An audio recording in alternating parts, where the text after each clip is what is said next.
on the ground. I'm not coming down. I want to go higher, higher, higher than that. This is Write Your Own Story, 3 Keys to Rise and Thrive in Life and Business. I'm your host, Rebecca Fleetwood-Hession. Okay, I want to tell you what Warren Buffett said about inflation. Because I guess if we're going to talk about the shit show that is the economy, Warren Buffett's not a bad place to start. He seems to have gotten some of that shit figured out. Warren Buffett said, the best thing that you can do to protect against inflation, wait for it, sharpen your skills. Be at the top of your field. Invest in yourself. He said this at a Berkshire Hathaway shareholders meeting, and everybody and their brother, CNBC, all the places have created an article about this advice.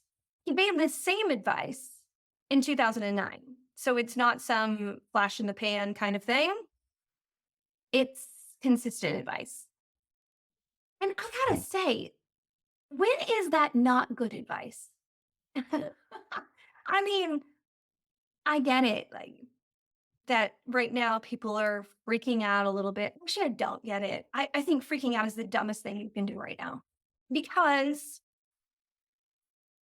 if you go back to 1900 to today, so in the last 123 years, the US economy has experienced 29 recessions and 26 periods of inflation.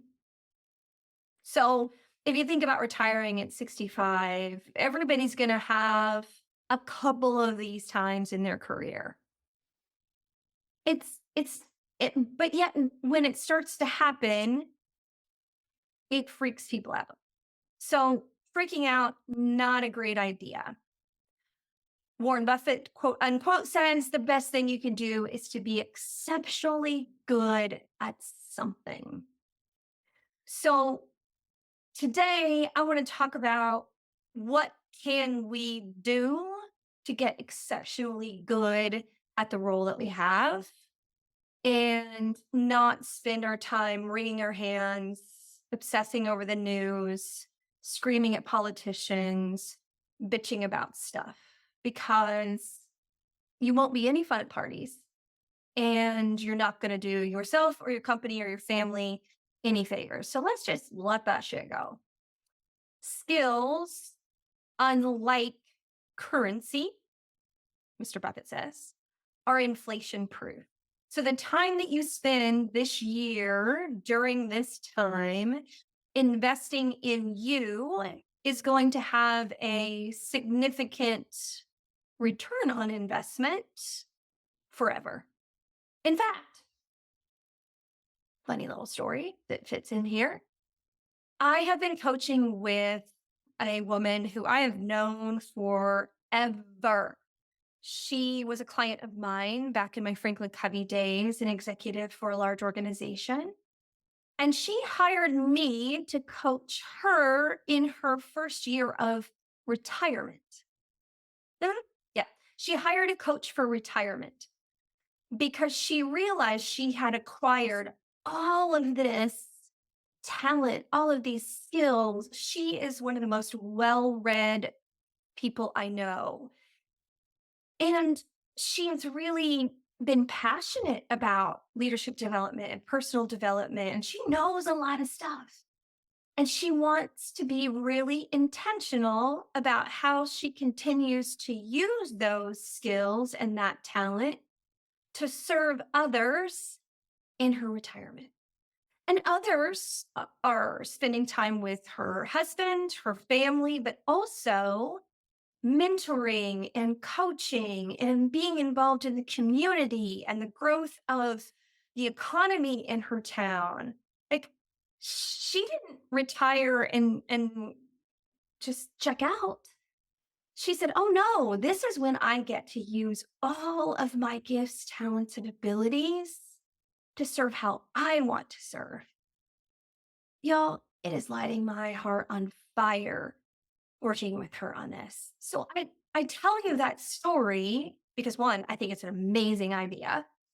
And two, it proves the point that investing in yourself is never a bad investment. So, what does this mean for you? Okay, so the first thing, as I said, is quit bitching and moaning and obsessing over the news, and let's get focused. That's job number one.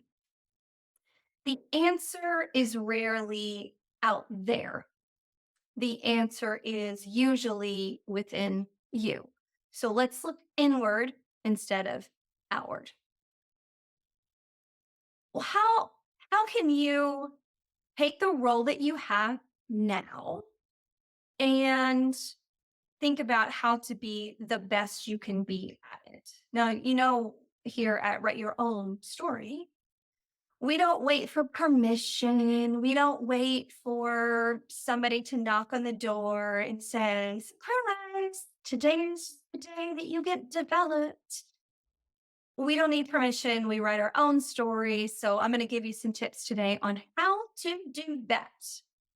And much of this started in my book, Write Your Own Story, 3 Keys to Rise and Thrive, in the section around company story. But even since I've written the book, I've taken those concepts and have built them out even further as I'm working with clients.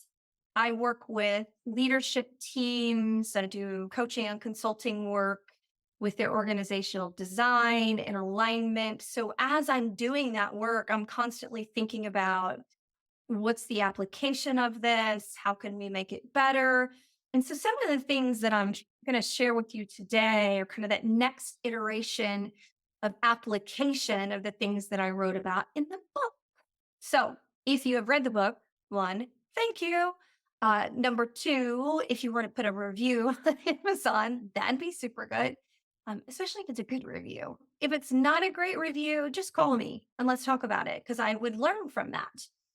And if you have been waiting for the audio version of the book because you're just not a reader, done. It's out there. It's on Amazon right now. And it's funny. People are messaging me and saying, "I like it so much better because I like that you're talking to me about it." So apparently my voice is a thing, which is super fun. I've added it to my unique gifts and talents and deciding how I'm going to use that. But I digress. So if you have read the book, in the chapters around company story, I share a framework for the company story. And the framework for both the company story and your personal story, the top box, if you will, in this framework is value, relevance, and impact. So a term I'm now using is this is our VRI. How can we get VRI? Because we talk a lot about ROI, which stands for return on investment. For us as humans, we want to measure our VRI, our value, relevance, and impact. So let's get into it. How can you become the best you can be right now to make sure that you're maximizing your VRI? All right, let's start with value. Value is who do I serve and what problems do I solve for them? So as you look at the role that you have right now, I'd love for you to sit down and think about this critically. Some of you serve people within the organization. You may be in HR or IT. Your customers may be employees of your organizations, internal, as we say. Some of you serve customers of your business, external. It's going to be different and some of you, it's both. But I want you to take a really critical look at who you serve and what problems you solve for them. Because in this economy, the problems of your stakeholders, your customers, may have changed or shifted in some way. which means how you serve them might need to shift in some way. And unless we take the time to think about those things and adapt our approach, we miss that opportunity to increase our value because here's what's happening. We're always running off of old patterns of behavior. And so if we don't pause once in a while and move out of that back part of our brain, that subconscious, just autopilot thing, and move into the front part of thinking critically, we miss the opportunity to disrupt that pattern and serve in a different way. So, some of your customers, internal or external, may be facing unique challenges because of the economic uncertainty and bullshit that we're dealing with right now. So make sure you know what problems that you are solving for those customers or what problems that they have. Maybe they have a new problem that you don't yet understand or know about. And just by reaching out and saying, hey, things are kind of crazy right now in the economy in the world. How are you doing? And I'm not saying that because I want you to set up some bitch session about the economy. Oh, for the love of God, please don't do that. There are millions of people already committed to that. Rise up. Don't be those. Simply ask the targeted question. As a result of some of the economic challenges, what kind of problems are you looking to solve? I want to make sure that I can be as valuable as possible as your partner. And you can say that to a colleague that's in another department that you serve, or you can say it to a customer, even suppliers. We need to be really awake to how we serve each other right now. No guessing and assuming, ask, ask, and then serve. So, in some situations, you may be able to educate and help these people that you serve come up with creative ideas, or maybe the products and services that you represent can be adapted and used differently based on what they're going through. Value. Who do I serve? What problems do I solve? And making sure I'm connected to them. Which brings us to the R of VRI, which is relevance. This is what I'm talking about. Relevance means what's appropriate to the current time and the current situation. Well, what's relevant today is different than what was relevant 2 years ago when we were all just figuring out how to turn on our cameras and how to work from home. Relevant today is what are we going to do in this economy now that we're back to work? Well, what's happening? Relevance is, are we adapting to the present situation? Are we paying attention to the present situation? Because you can be the best there is at a particular role. But if you can't adapt and change and create more value in the relevant situation of today, that's not going to work. So it doesn't mean that you have to go get another degree or another certification. It means you need to be paying attention and you need to be asking really good questions of the people that you work with and the people that you serve. So relevance, what's appropriate to the current time and situation. So right now, the leaders of your organization are probably in a fair amount of, okay, how can we just look at this money making model and make sure that we are set up well? If cost cutting is happening, if there's, big money concerns, and you go in and you say, hey, I want to implement this huge project. Could I please have gazillions of dollars? You're going to look like an idiot. Unless those gazillions of dollars are going to make you 10x gazillions of dollars. Okay, then maybe. But now is the time to really understand the money making model of your organization and how you impact it. If you're around here much, I talk about this all the time. And yet, when I go in and I work with leaders and I work with leadership teams, I ask the question always, What percentage of your team, whoever I'm talking to, what percentage of your team or your organization could conversationally explain the money making model to me or to their team? And it is historically under 50%. So if you want to be relevant, you're going to have to know these things. And the way that you figure out the money making model of your organization is to go ask questions and pay attention and talk to people that you work with about how it works. You don't need an MBA. Y- You just need to look around and realize that the organization is an ecosystem that is far bigger than the role in the department that you serve.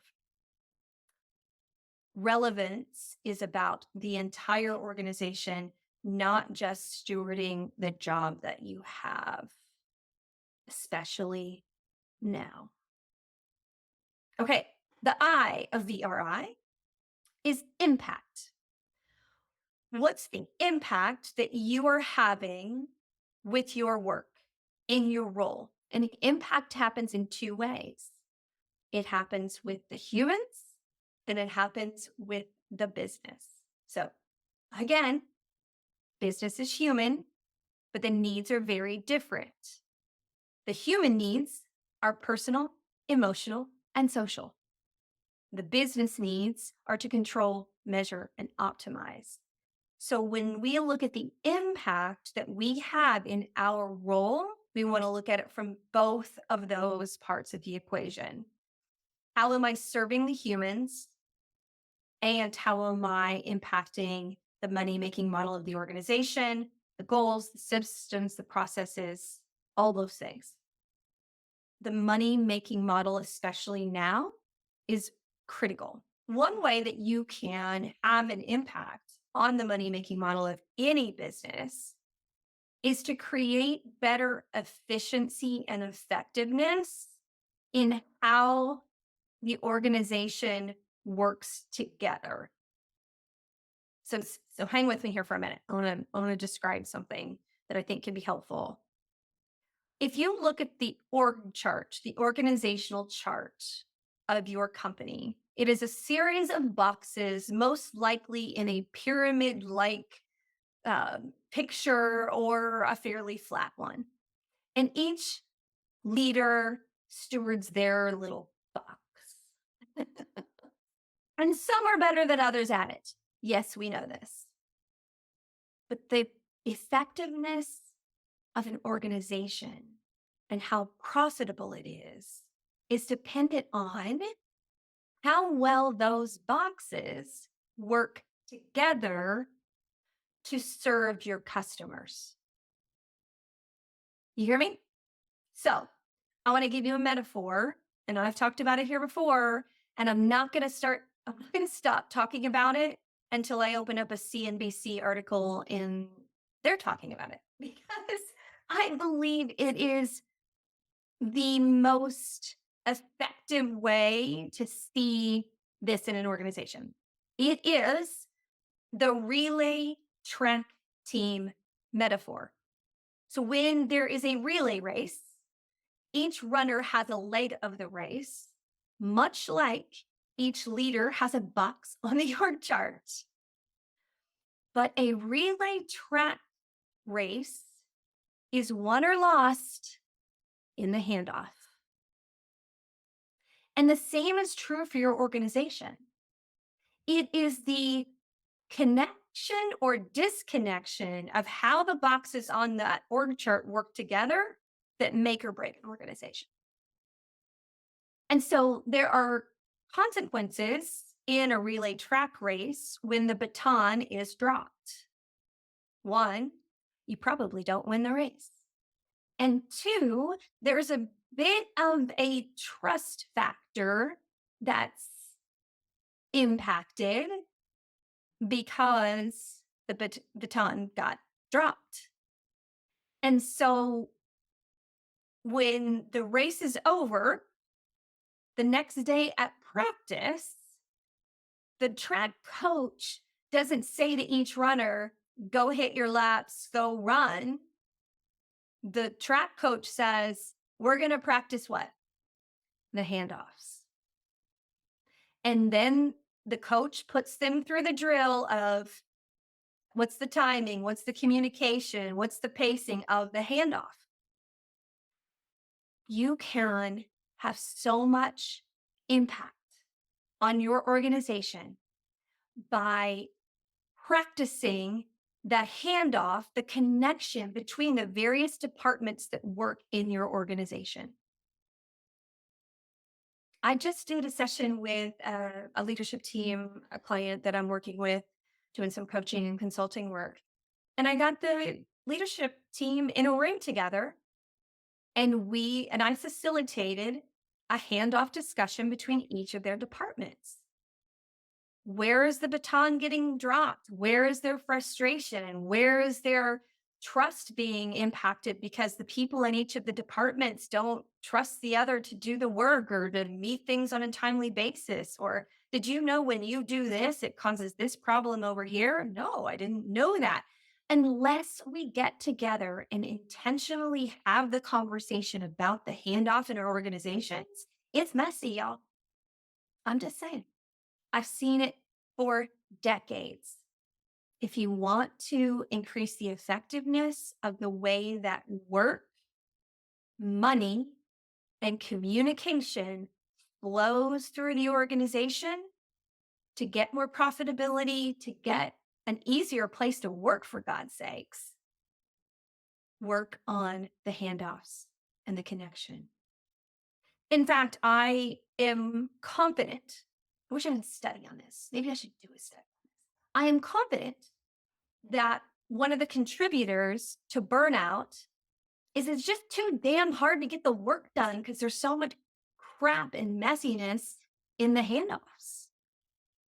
So I get on a tangent and a rant about this. Can you see I can feel my heartbeat increasing as I talk about it because I also know the power of cleaning up that handoff and the relief that people feel when it gets smoother.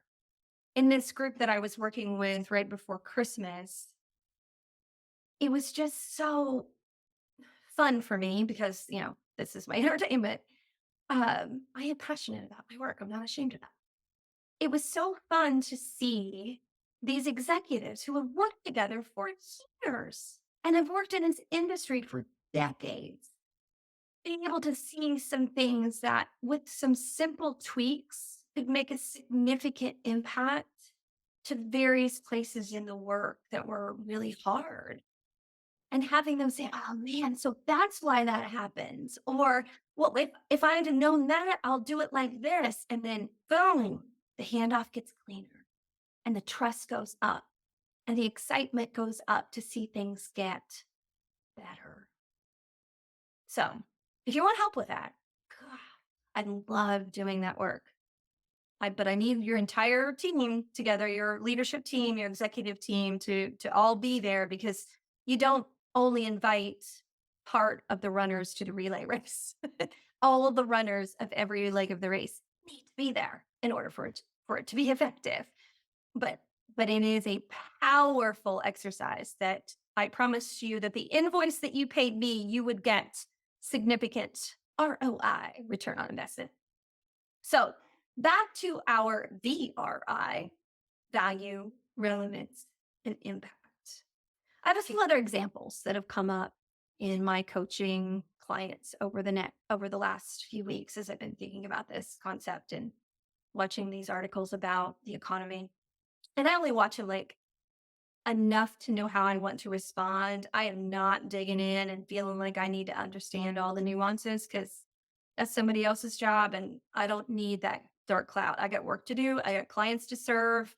And I just need to stay focused on my gifts and talents and how I can help my clients. So here's a few examples of some other clients that I've helped increase their VRI. One of them is a gentleman I talked to this morning who is the head of marketing and communications for an organization.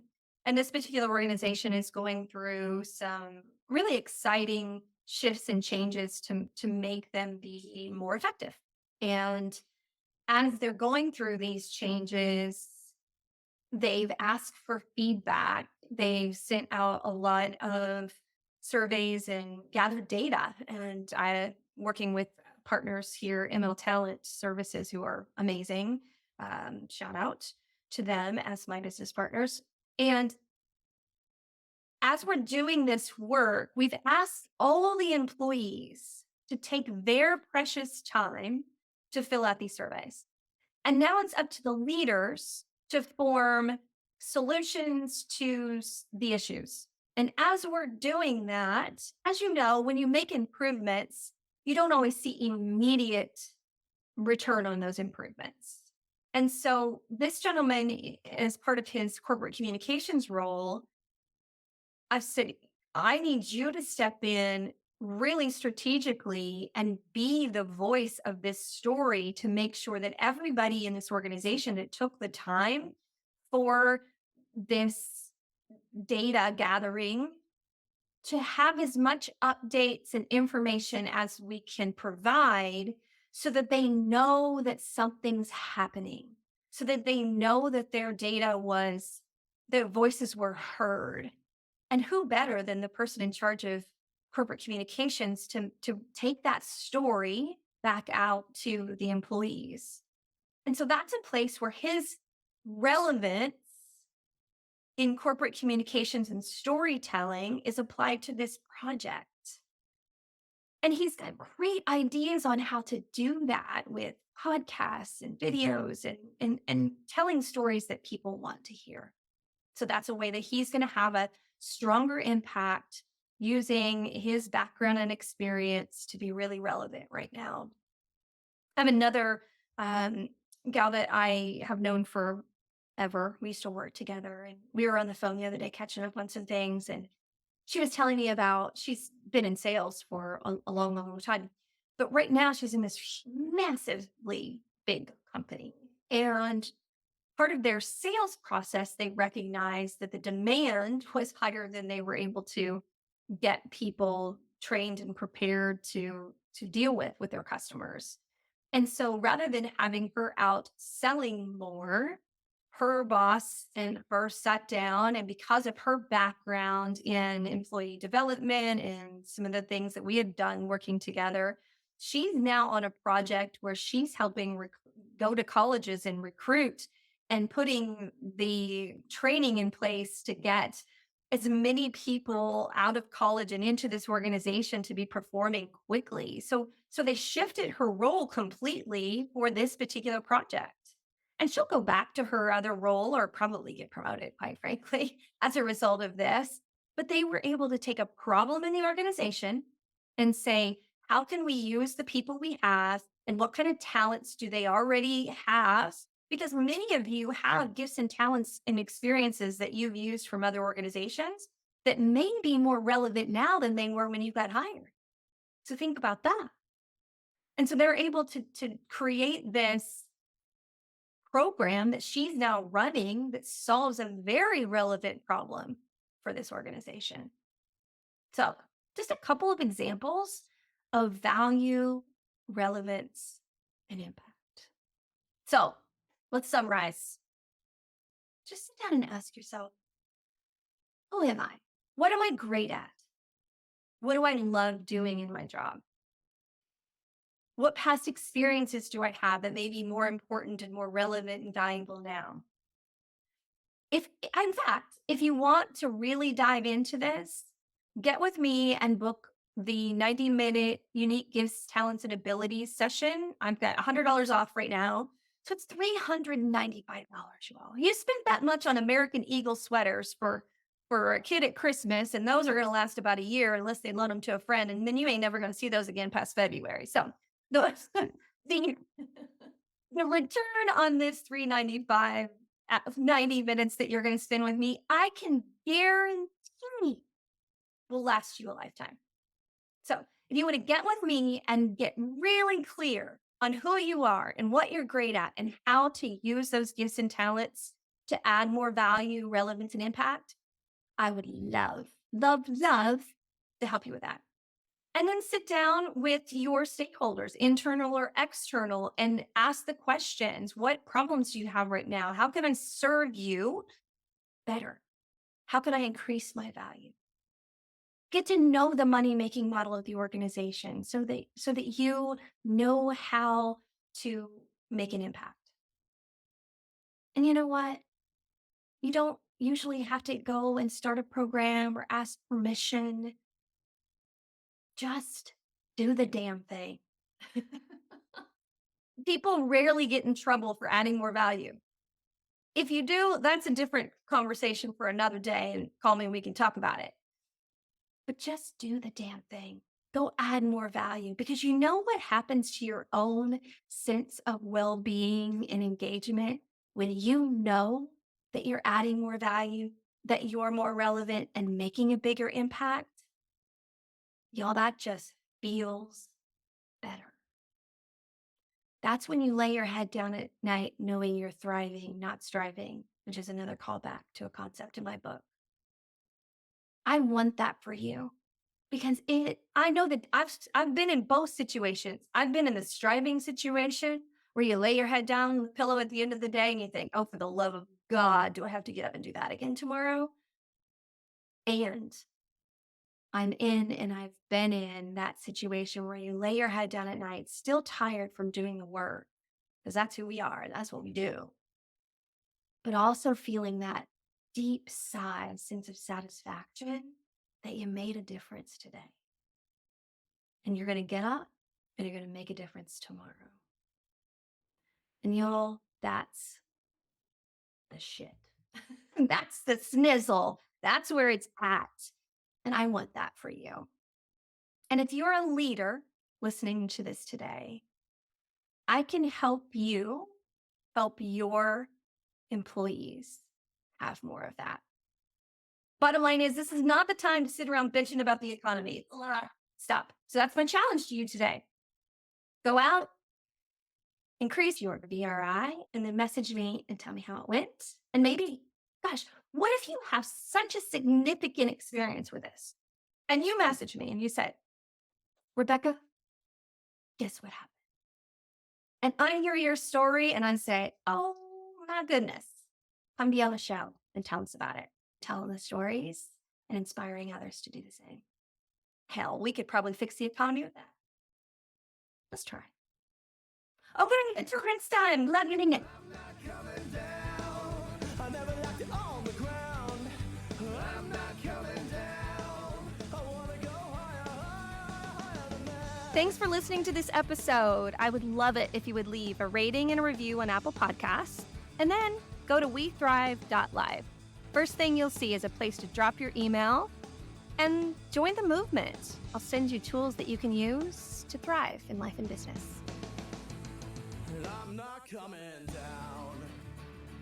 Hey y'all, fun fact, if you like the music for the podcast, that is actually my son, Cameron Hessian. And I would love it if you would go to Spotify and iTunes and follow him and download some of his other music. My personal favorite is TV Land.